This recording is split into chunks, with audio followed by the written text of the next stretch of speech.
Comme chez vous, je suis le révérend apôtre Anne Peniel. Je suis très heureux de me tenir devant vous ce matin. J'espère que nos vidéos vous font du bien. Ce sont des messages atypiques, nous le savons. Mais ce sont des moyens et des sujets de méditation. Il est très important de pouvoir donner du temps à son esprit et à son âme pour étudier la parole de Dieu et faire du bien à sa foi. Aujourd'hui, j'ai un sujet encore très important à vous proposer.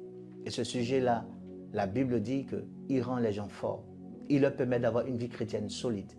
Beaucoup d'entre ceux qui ont compris ce sujet sont très forts dans la marche chrétienne.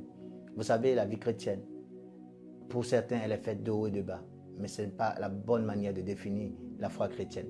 La foi chrétienne, la Bible dit, c'est le bonheur et la grâce qui nous accompagnent, mais avec persécution.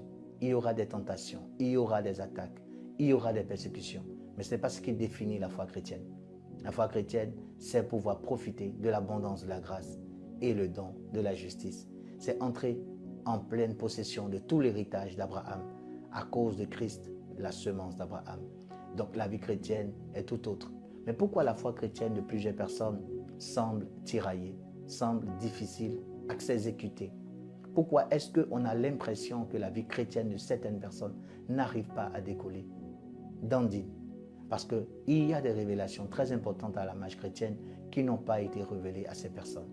Et cette révélation, parmi ces révélations, c'est la paternité de Dieu. Dieu qui devient notre Père en Jésus-Christ. J'aimerais vous inviter dans le livre de Hébreux, chapitre 10, à partir du verset 1. La Bible dit qu'à la loi étant l'ombre des biens à venir et non l'exacte représentation des choses, ne peut jamais, par les mêmes sacrifices que l'on offre continuellement chaque année, rendre parfaits ceux qui s'approchent de Dieu. Alors, Dieu a vu son image déformée depuis le jardin d'Éden. Dieu a vu que Satan a donné une mauvaise image de lui en disant à Ève et Adam que lui, il serait un menteur. Et que c'est parce qu'il ne veut pas que Adam et Ève soient comme lui qu'il leur a interdit donc de manger à l'arbre de la connaissance du bien et du mal. Et ils sont sortis du jardin avec cette image de Dieu. Par la suite, nous voyons qu'avec la venue de la loi de Moïse, l'homme n'avait pas l'exacte représentation des choses. La loi nous a présenté Dieu, la loi nous a présenté les principes spirituels, la loi nous a présenté le sacerdoce, le sacrifice, le système d'expiation. Pas mal d'événements et pas mal de choses ont été présentées par la loi. Mais ici, l'auteur du livre des Hébreux dit que la loi n'avait pas l'exacte représentation des choses. Ça veut dire que la loi était un miroir qui ne pouvait pas nous montrer clairement les choses que Dieu avait voulu que nous puissions savoir. Donc la loi nous donnait un aperçu des choses. Et Dieu lui-même étant présenté par la loi, ne peut pas être clairement défini et clarifié par la loi. La loi ne nous a pas montré Dieu sous son vrai jour. Qui n'a pas retenu que Dieu est méchant? Qui n'a pas retenu que Dieu frappait les hommes qui commettaient le péché? Qui n'a pas retenu que Dieu faisait descendre des grêles du ciel? Qui n'a pas retenu que Dieu ouvrait la terre au jour de Moïse pour laisser rentrer 300 familles sous pied sous terre? Qui n'a pas retenu que Dieu donnait des ordres pour dévouer par interdit toute une ville, même des femmes enceintes et des bébés? L'image que nous avions de Dieu est une image qui est écorchée, une image qui n'est pas l'exacte représentation de Dieu. Alors, il est très important de pouvoir nous arrêter à un test et comprendre que Dieu lui-même savait que c'était un problème majeur dans la foi. En fait, nous avons été créés à l'image et à la ressemblance de Dieu. Ça veut dire que nous ne pouvons fonctionner que selon la représentation de l'image que nous avons de Dieu. Les hommes ne peuvent pas être bons quand ils ne peuvent pas avoir un modèle qui est bon, puisqu'ils ont été faits à l'image de quelqu'un qui est méchant. C'est facile pour eux d'être méchants parce qu'ils sont faits à l'image et à la ressemblance de Dieu. Donc nous ressemblons à quelqu'un que nous n'apprécions pas. Nous ressemblons à quelqu'un que nous trouvons méchant. Nous ressemblons à quelqu'un que nous ne connaissons pas. C'est fort probable que nous soyons de mauvaises personnes. Voilà pourquoi Dieu a bien voulu corriger son image. Parce qu'il sait que ceux qui connaîtront leur Dieu seront forts. Venez avec moi dans le livre de Romains chapitre 5, verset 8, où la Bible dit « Mais Dieu prouva son amour ». Waouh! Pourquoi Dieu a besoin de prouver son amour? L'amour de Dieu devait être quelque chose de clair. Dieu a offert le ciel, il a offert la terre, il a offert la mer, il a offert la forêt. Il nous offre le souffle de vie, il nous offre la force de vie. Il dit c'est lui qui nous donne même la force pour acquérir des richesses. Mais pourquoi Dieu devait prouver son amour? On dit Dieu prouva son amour envers nous en ce que lorsque nous étions encore pécheurs, Christ est mort pour nous. Ici, Dieu est en train de nous déphaser. Il est en train de nous dire, avant même que vous n'ayez eu envie de vous repentir, avant que vous n'ayez eu envie d'être sauvés, moi j'ai déjà pris le devant des choses. Parce que je vous aime, j'ai sacrifié mon fils, celui que j'appelle mon unique. Pendant que vous étiez encore pécheurs, Christ est mort pour vous. Et la Bible dit, cela est la preuve de l'amour de Dieu. Pourquoi Dieu doit prouver son amour? Parce que l'amour de Dieu a été contesté. Que ce soit dans le jardin d'Éden ou que ce soit dans nos mentalités depuis le commencement de notre foi chrétienne. Vous savez, on nous a présenté un Dieu qui fait tellement peur, un Dieu qui frappe tellement le péché. On nous a même dit qu'il punit le péché des mères et des pères sur les fils de la 3e jusqu'à la 4e génération. On nous a dit que les pères ont mangé la gaffe, les dents des enfants ont été agacées. On nous a dit que nous sommes sous des malédictions générationnelles. On nous a dit que les parents ont adoré des idoles et nous devons payer pour cela. On nous a tellement dit des choses et la spiritualité fait peur. Nous sommes confrontés à un Dieu qui ne semble même pas nous protéger. Comme si ce Dieu-là prenait plaisir à recevoir tous les jours des pardons et des pardons et des pardons. Un Dieu qui vit que de pardon. Parce que l'image que nous avons de Dieu n'est pas bonne. Est-ce que nous avons connu Dieu sous son vrai jour? Est-ce que nous savons qui est Dieu? Je suis venu vous parler de la paternité de Dieu. Dieu en tant que Père, qui voudrait qu'on le voie avec un nouveau regard. Bien-aimés, venez avec moi dans la Bible, dans le livre de Daniel chapitre 11, verset 32. La Bible dit, mais le peuple qui connaîtra son Dieu sera fort et c'est celui-là qui agira. Pourquoi nous n'arrivons pas à agir dans la vie chrétienne? Pourquoi nous n'arrivons pas à évoluer efficacement? Pourquoi nous avons l'impression qu'une épreuve peut nous faire tomber? Pourquoi nous avons l'impression qu'une tentation peut nous faire tomber? Et pourquoi encore nous avons l'impression que lorsque nous tombons, nous sommes détruits? Nous n'avons plus de possibilité de nous relever ou d'avancer. Parce qu'en fait, nous manquons une révélation. Il nous manque une révélation. Et cette révélation, c'est que Dieu est notre Père. C'est que Dieu est notre Père. La Bible dit, quiconque connaîtra son Dieu sera fort. La connaissance de son Dieu, ce n'est pas avoir quelques notions sur sa personne, mais c'est la connaissance de sa nature. Qui est Dieu véritablement pour toi? Qui est Dieu véritablement pour toi? Serait-ce un père fouettard, un vieux barbu qui a un fouet et qui te surveille, attendant que tu commettes une erreur pour te remettre à ta place? Qui est Dieu véritablement pour toi? La mauvaise image que tu as de Dieu, la mauvaise interprétation de l'image de Dieu, la mauvaise représentation de l'image de Dieu ne vont pas être pour toi un secours ou bien une aide. Je te le dis en fait. La Bible dit, ceux qui connaîtront leur Dieu seront forts. Nous aurons une vie chrétienne forte si nous nous refaisons l'image de Dieu. Nous aurons une vie chrétienne qui traverse les épreuves, les attaques, les tentations avec courage. Si nous nous refaisons l'image de Dieu. Parce que nous sommes faits à l'image et à la ressemblance de Dieu. Alors nous ne pouvons pas être forts quand le modèle sur lequel nous nous référons est un modèle qui est mauvais. Le cliché, il est mauvais. L'image que j'ai de Dieu, c'est une mauvaise image. Alors je ne peux pas avancer. Car la Bible est claire. Ceux qui connaîtront leur Dieu, c'est ceux-là qui seront forts. Est-ce que nous connaissons véritablement le Seigneur? Alors en Ésaïe 63, verset 16, le prophète savait déjà que Dieu était un Père. Au-delà d'être un créateur, au-delà d'être Dieu, c'est-à-dire la personne divine. Dieu était un Père, ça veut dire une personne d'affinité, une personne avec qui on pouvait avoir des temps de qualité, des temps de communion. Je vais lire le passage de Ésaïe 63, verset 16. La Bible dit, car tu es notre Père. Si Abraham ne nous connaît pas, et si même Israël nous ignore, toi, Éternel, tu es notre Père. Ton nom, c'est notre Rédempteur de tout temps. Ici, Ésaïe est en train de dire, c'est vrai que c'est à travers l'alliance d'Abraham que nous t'avons connu. C'est vrai que c'est à travers ta communion avec Jacob, du nom d'Israël, que nous t'avons connu.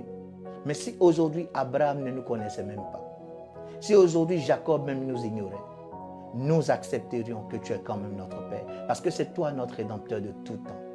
Ici, Ésaïe est en train de révéler un aspect caché de Dieu, malgré la difficulté de la vie sous la loi. C'était une vie réglementée, une vie de principe sur principe, une vie de règle sur règle.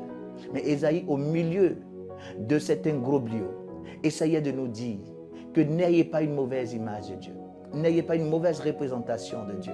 Parce que Dieu n'est pas seulement celui que Abraham nous a montré. Dieu n'est pas seulement celui que Israël, Jacob, notre père, nous a montré.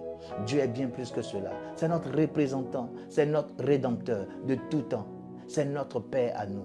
C'est notre Père à nous. Gloire à Dieu. Je pense que ce combat que le prophète était en train de mener avait sa raison d'être. Parce qu'en fait, lorsque le Seigneur Jésus est venu sur terre, il n'a cessé aussi de mener ce combat et de réitérer cette bataille. Pourquoi? Parce qu'on peut avoir l'impression que c'est fortuit, c'est futile, c'est pas trop important. Mais l'image que tu as de ton Père va t'accompagner dans toute ta vie. L'image que tu as de tes parents va t'accompagner dans toute ta vie. C'est très important. On ne fait que reproduire ce qu'on a vu. On ne fait que reproduire ce qu'on a vu. Et Dieu essaie de corriger son image parce qu'il sait que nous sommes faits à l'image et à la ressemblance de Dieu. Ça veut dire nous allons marcher comme Dieu, comme le Dieu que nous avons connu, comme le Dieu que nous connaissons. Nous allons fonctionner comme le Dieu que nous connaissons. Et cela est très important. Le Seigneur Jésus est descendu sur terre en Jean chapitre 20 verset 17. Il dit, Jésus lui dit, ne me touche pas, car je ne suis pas encore monté vers mon Père et votre Père, vers mon Dieu et votre Dieu. Jésus n'a jamais appelé le Père Dieu. Généralement, quand il disait Dieu, il dit celui que vous appelez Dieu. Il dit mon Père, celui que vous appelez Dieu. Mais cette fois-ci, il dit vers mon Dieu et votre Dieu, vers mon Père et votre Père. Parce qu'à la croix, Jésus a dit mon Dieu, pourquoi m'as-tu abandonné? Pour la première fois, Jésus appelle le Père Dieu. Pourquoi? Parce que Jésus à la croix représentait l'humanité. Il a pris les péchés de l'humanité et il partait mourir pour l'humanité. Donc, par le moyen de substitution, il nous donnait le bon côté et il prenait le mauvais côté. Il nous donnait la justice et il prenait le péché. Donc, s'il prend Dieu, désormais, nous avons la possibilité d'appeler Dieu notre Père. Voilà pourquoi quand il ressuscite et que Marie veut le toucher dans le jardin de la résurrection, il dit, ne me touche pas parce que je ne suis pas encore monté vers mon Dieu et votre Dieu, vers mon Père et votre Père. Jésus veut dire, changez cette notion. Ne dites pas Dieu, dites Père. Ne dites pas Dieu, dites Père. Jésus essaie de pouvoir laver l'image de Dieu dans notre conscient et dans notre subconscient. Jésus essaie de laver l'image de Dieu dans le raisonnement humain, dans le langage humain. Pourquoi? Parce que cela est nécessaire pour la suite de la foi. La Bible dit, ceux qui connaîtront leur Dieu seront forts. Ceux qui connaîtront la nature de leur Dieu seront forts. Ceux qui comprendront que Dieu est leur Père, ils seront forts. Ils seront forts. Et Jésus va plus loin en nous permettant, dans le livre de Luc chapitre 11, verset 2, où il nous dit, et il leur dit, quand vous priez, dites Père. Waouh! Combien de chrétiens nous entendons dire, Éternel mon Dieu, mon roi. Après, je ne suis pas en train de juste juger vos prières. Mais est-ce que Jésus se trompe quand il dit, quand vous priez, dites Père? Parce qu'au fait, la prière, ce n'est pas juste le choix de mots personnels. Il s'agit d'une procédure que Dieu a établie. C'est une trajectoire que Dieu a établie avec des principes clairs. Celui qui a vu le Père, celui qui a vu Dieu en griffe, qui est venu sur terre nous révéler comment atteindre Dieu ou comment faire les choses de Dieu, nous demande de prier avec la notion Père. Pourquoi? Père, c'est la somme de tous les noms révélés de Dieu. Ça veut dire qu'à l'intérieur de Père se trouve Jéhovah. À l'intérieur de Père se trouve Yahweh. À l'intérieur de Père se trouvent tous les noms de Dieu que vous connaissez. Alors les citer comme si vous étiez des grands spiritualistes ou de grandes personnalités spirituelles, c'est bon, ça peut vous édifier vous-même. Mais pour avoir des résultats, il faut faire ce que le Maître a dit. Le Maître dit, quand vous priez, dites Père. Parce qu'à travers le Père, vous avez quelqu'un qui vous regarde autrement. Mais si vous priez entre griffes Jéhovah, si vous priez entre griffes Sabaoth, est-ce que vous savez qui est Sabaoth? Sabaoth, c'est l'Éternel des armées. Celui qui travaille avec les astres du ciel et les armées célestes. Celui qui est prêt pour la bataille. Et vous venez devant Sabaoth demander pardon. Est-ce que ça peut aller? C'est comme si vous allez voir le général pour lui demander de venir faire la cuisine. Ça ne va pas ensemble. Le général, c'est pour la guerre. La cuisine, ce serait mieux que vous partiez vers quelqu'un qui est un chef cuisinier. Donc, Dieu s'est révélé à travers des noms qui sont rattachés à des manifestations. Mais aujourd'hui, nous ne sommes pas obligés, en griffe, d'utiliser ces noms forcément. Parce que Jésus a voulu que nous ayons un Dieu composé, un Dieu qui a tout en lui. C'est du tout en un. Et il a appelé Père. Il dit, quand vous priez, dites Père. C'est la somme de tous les noms révélés de Dieu en une seule entité. Quand vous parlez à Dieu et que vous dites Père, il y a deux réalités qui se manifestent. La première, c'est que vous avez appelé tous les noms de Dieu en une fois. La seconde, c'est que vous avez changé le regard de Dieu à votre égard. Parce que celui à qui vous vous adressez, ce n'est pas juste Dieu, mais c'est votre Père. Et il aura un regard de Père à votre égard. Et j'aimerais vraiment que vous compreniez cela. Jésus a dit, quand vous priez, dites Père, Père, Père. Alléluia. Le Saint-Esprit a eu plusieurs ministères. Et il a plusieurs ministères au milieu du monde. L'un des ministères du Saint-Esprit, ça va vous sembler bizarre, c'est de pouvoir militer pour que nous puissions appeler Dieu Abba Père. On va le lire ensemble. En Galates chapitre 4, verset 6. La Bible dit, « Et parce que vous êtes fils, Dieu a envoyé l'Esprit de son Fils dans nos cœurs, criant, Abba Père. Abba Père. » La Bible dit, vous êtes des fils de Dieu. Et le Seigneur Dieu a envoyé l'Esprit de son Fils dans nos cœurs. Et l'Esprit de son Fils, à travers nos cœurs, crie Abba Père. Qui est le Saint-Esprit en nous? C'est celui qui est une seule plante avec notre esprit. Et donc c'est nous qui crions Abba Père, mais sous l'inspiration du Saint-Esprit. Il y a deux types de père en hébreu. Il y a le père pater, c'est-à-dire le père géniteur, mais qui n'est pas forcément un père responsable. Il est celui qui va avec la femme, qui fait un enfant, qui engendre un enfant, et ça peut s'arrêter là. Mais le père Abba, c'est celui qui fait un enfant, qui en prend soin, qui le surveille, qui le cajole, qui le garde. Et Dieu dit, je ne suis pas un père par terre, je ne suis pas un créateur qui vient juste sur terre et qui crée des hommes, qui crée des animaux, qui crée des arbres et qui s'assoit au ciel et qui laisse la terre se débrouiller elle-même. Je suis un père Abba. Je finis de créer et je prends soin. Je finis de créer et je veille sur. Je finis de créer et je mets tout à disposition. Et Dieu n'a pas abandonné le monde. Dieu n'a pas abandonné la terre. Plusieurs religions nous disent que Dieu, il a une distance vraiment de millions de kilomètres. Il y a une très grande distance entre Dieu et nous. Dieu est juste une idée qui nous a créés et qui nous a laissé, par notre intelligence et notre foi, nous débrouiller. Mais c'est faux. La Bible dit Dieu nous a créés et Dieu s'est fait homme. Il est venu parmi nous. Il est mort pour nos péchés. Il était Emmanuel, Dieu avec nous dans la chair, caché en Jésus-Christ, le Sauveur du monde. Dieu a vécu avec nous pendant 33 ans et demi. Dieu a mangé ce qu'on mangeait, il a bu ce qu'on buvait. Dieu est tombé, Dieu s'est blessé, Dieu a reçu la salive, Dieu a vu sa barbe être arrachée. Dieu a été mis nu devant les gens de toutes les générations, enfants, jeunes gens et vieillards, dans le seul but de nous sauver. Dieu donc est un Père Abba, celui qui ne crée pas pour abandonner, mais qui crée pour en prendre soin. Et j'aimerais donc que nous puissions, avant de terminer, comprendre que Dieu est en train de lutter pour que l'image que nous avons de lui ne soit plus pareille. Dieu ne veut pas juste qu'on le voit comme Dieu, mais comme notre Père. J'aimerais que vous puissiez dire, Papa Dieu. Le Saint-Esprit est dans nos cœurs pour nous faire reconnaître et appeler Dieu Abba Père, le progéniteur attentionné et bienveillant. Il n'est pas juste celui qui nous donne la vie, mais il est celui qui nous aide à vivre la vie qu'il nous a donnée. C'est avec lui que nous ferons des exploits et il écrasera nos ennemis. Dieu est de notre côté. Alléluia. Alors, voici l'un des 3 derniers versets que je vais vous citer en ce jour. Écoutez, en Jean chapitre 4, verset 16, ce verset, il est très révélateur. Et nous avons connu et cru l'amour que Dieu a pour nous. Formidable. Et nous avons connu et cru l'amour que Dieu a pour nous, car Dieu est amour. Et celui qui demeure dans l'amour demeure en Dieu et Dieu en lui. Le bon Père d'amour, celui qui nous aime de manière inaltérable et inconditionnelle. Son amour est sans fin.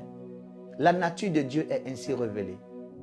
Dieu, de manière intrinsèque, est amour. Et les premiers disciples de l'Église primitive ont dit cela. C'est leur témoignage. Il dit, nous avons connu l'amour que Dieu a eu pour nous. Et nous y avons cru, car Dieu est amour. Dieu est amour. Nous avons connu l'amour que Dieu a eu pour nous et nous y avons cru. Voici des personnes qui ont décidé de changer la représentation qu'ils avaient de Dieu. Ils refusaient de garder la représentation que tous les Juifs avaient de Dieu. Ils décidaient donc de marcher selon la nouvelle révélation, celle que Jésus leur a donnée. Parce que lorsque Jésus est mort pour nous, quand nous étions encore pécheurs, Dieu a prouvé son amour de cette manière. Et comment Dieu prouve son amour? Il prouve son amour pour que nous puissions revoir la représentation que nous avons de lui. Car ceux qui connaîtront leur Dieu, ils seront forts. Ils seront forts. Donc les premiers disciples de l'Église primitive, c'est des personnes qui avaient connu l'amour que Dieu a eu pour eux. C'est des personnes qui avaient connu que Dieu est amour. C'est des personnes qui avaient cru en l'amour de Dieu. Et cela est un grand bénéfice. On verra cela tout à l'heure. Alors, j'aimerais vous faire comprendre enfin, et c'est là que je vais terminer, pourquoi il est important de changer de regard sur Dieu aujourd'hui. Pourquoi cela est tellement important? Est-ce que c'est vraiment un sujet très important de changer notre manière de voir Dieu? Alors, voici les deux choses que je vous dis. Premièrement, la méconnaissance du Père nous fait perdre dans la vie. La méconnaissance, la mauvaise image que nous avons du Père nous fait perdre dans la vie. Et je vous donne le verset, Matthieu chapitre 25, versets 24 à 25. La Bible dit, « Et celui qui avait reçu un talent vint aussi et dit, « Maître, je te connaissais, et je sais que tu es un homme dur, moissonnant là où tu n'as pas sémé, et recueillant là où tu n'as pas répondu. Et craignant donc, je m'en suis allé et j'ai caché ton talent dans la terre. Voici, tu as ce qui est à toi. » Waouh! Regardez l'image qu'il a de son maître. Il dit, son maître est un homme dur, un homme qui moissonne là où il n'a pas sémé. Ça veut dire qu'un homme qui peut prendre ce qui ne lui appartient pas. Un homme qui est sans loi ni foi. Un homme dur. Et ceux qui vont lire ce passage, ils comprendront par la suite que Jésus a répondu en disant, « Comme tu dis que je suis dur. » Donc Dieu a réagi à l'égard de cette personne selon la mauvaise image que la personne avait de lui. Quoique Dieu ne soit pas méchant, mais Dieu dit, il te sera fait dans cette vie selon ta foi. Et c'est quelque chose que nous vivons tout le temps. Parce qu'on n'a pas une bonne image de Dieu, les choses se répètent. Parce qu'on ne croit pas que Dieu nous aime, les choses se répètent. Parce qu'on ne croit pas que Dieu est de notre côté, les choses se répètent. La mauvaise image de Dieu nous fait perdre dans la vie. Il faut revoir l'image que tu as de Dieu. Dieu n'est pas juste Dieu. Dieu n'est pas juste un créateur. Dieu, c'est le Père. Et c'est le Père Abba. Ça veut dire le Père attentionné, le Père affectueux, le Père qui prend soin. Il ne faut pas l'appeler méchant maître. Il ne faut pas l'appeler un homme dur. Il ne faut pas dire je te connaissais. Il ne faut pas dire je te crains, je te crains. Un enfant qui dit à son papa qu'il a peur de lui, c'est grave. Mais regardez comment cet homme a fini. Les autres ont été célébrés, les autres ont été félicités. Mais lui, il a été jeté dans les ténèbres du dehors avec une expression, comme tu dis que je suis sévère. Donc l'image qu'il avait de Dieu a créé des difficultés à sa vie et il est retourné à la même place, au même endroit. Là où il était, là où il avait caché le talent, il est retourné dans le même lieu. Il y a une certaine répétition de souffrance dans notre vie parce que l'image que nous avons de Dieu n'est pas bonne. Je termine avec ce verset. 2 Pierre 1 verset 2. Que la grâce et la paix vous soient multipliées dans la connaissance de Dieu et la connaissance de notre Seigneur Jésus-Christ.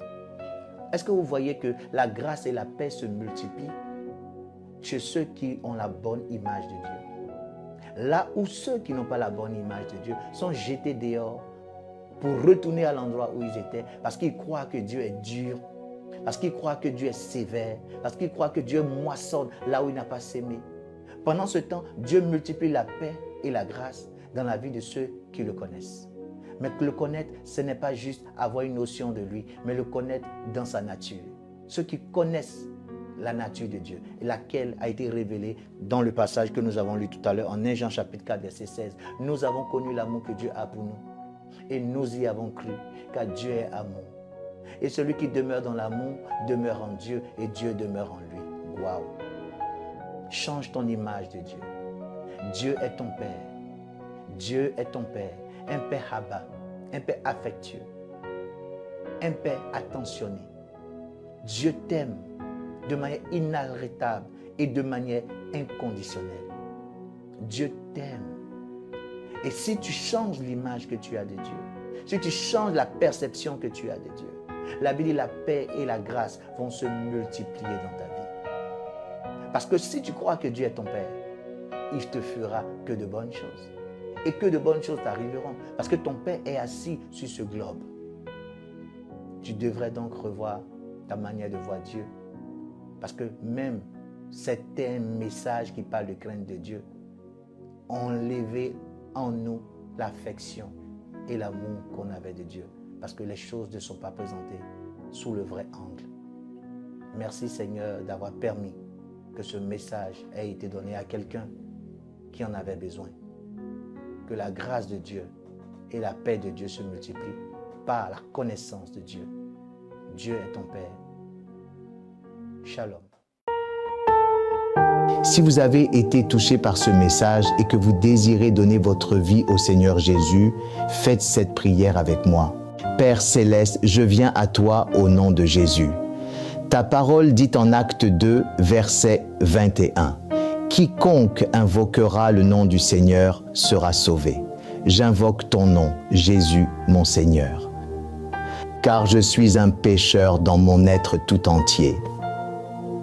Je confesse que Jésus-Christ est le Fils de Dieu, mort pour mes péchés et ressuscité pour me justifier. Je crois qu'il est le Seigneur et je le crois dans mon cœur. Je suis maintenant né de nouveau. Je suis un chrétien, un enfant du Dieu Tout-Puissant. Je suis entièrement pardonné et je suis sauvé. Selon Luc 11, verset 13, il est écrit « Si donc méchants comme vous l'êtes, vous savez donner de bonnes choses à vos enfants, à combien plus forte raison le Père Céleste donnera-t-il le Saint-Esprit à ceux qui le lui demandent. Père, je te demande aussi de me remplir du Saint-Esprit au nom de Jésus. Saint-Esprit, révèle-toi en moi alors que je loue Dieu. Je m'attends de tout mon cœur à parler en d'autres langues selon que tu me donnes de m'exprimer. Au nom de Jésus. Amen.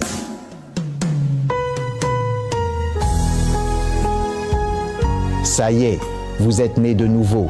Louez Dieu un instant et répétez à voix haute toutes les syllabes qui vous viennent à l'esprit en ce moment même par la foi.